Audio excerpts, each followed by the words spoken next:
there, Gemini. Welcome to your end of January 2025 General Tarot Update. It's Raina here. Well, it's really the end of 20 January, that's for sure. I usually do these a lot earlier, but I'm trying to get them all in. This is only going to be a quickie, if you will. Oh, that's not good focusing.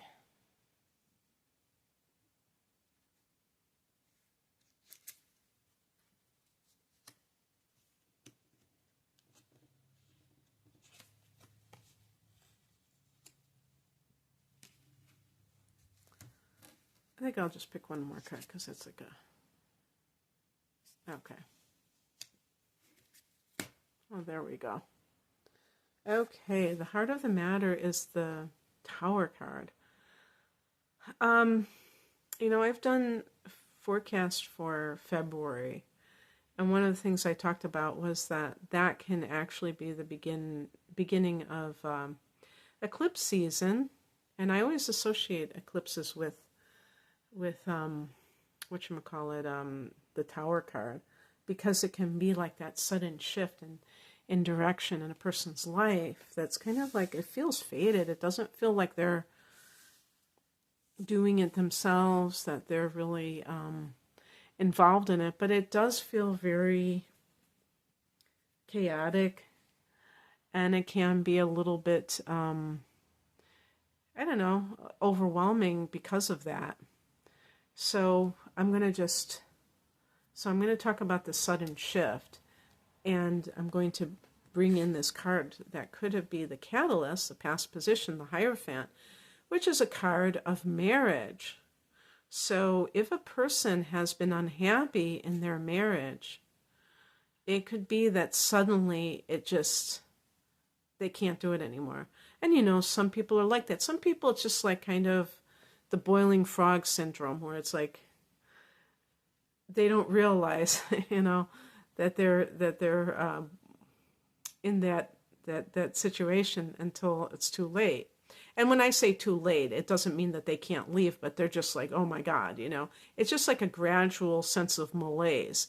For some people, they're kind of oblivious, and then it's like, I'm done, that kind of thing. And I think a Gemini person might be kind of like that, because you tend to be very like in your head, and you know, you're not necessarily connected to how you feel about something.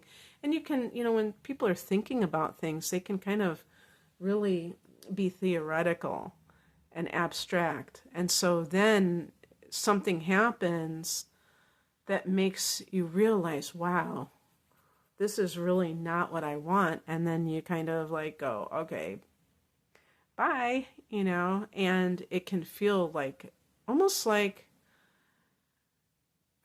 I was going to say, this moment of enlightenment where you realize that you were on the wrong path, you were doing the wrong thing. Same with the job, like somebody who walks off their job just suddenly, and they had no intention of doing it the day before. Yeah, they might get into a confrontation with their boss or a coworker, but it still is like this radical shift. And it can be, you know, the Tower can be about liberation. So it's not to say that it's something to fear or be bad, or that's bad, but something, let's see, like with the eclipse, you're going to have a lunar eclipse coming up, and it's going to be in Virgo. That's the 4th house of home and family, so it could be something more domestically related, perhaps. But and that's maybe why the Hierophant. But you know, another thing about the Hierophant is it's all about conformity. So if somebody's kind of living this life that on the surface they thought they had to do so in order to be a certain way, this is like showing the opposite of that. Like, wow, that's not me. That's not what I want. And just kind of like exiting from that.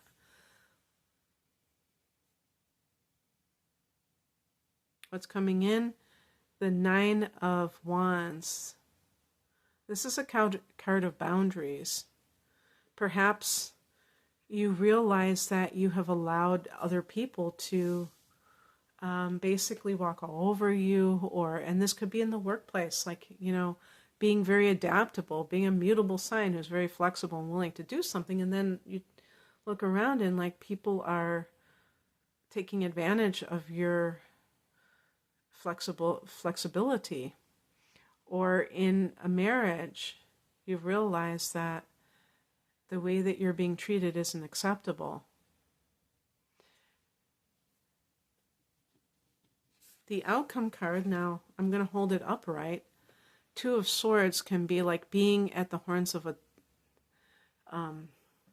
this dilemma, and you need to make a decision about something.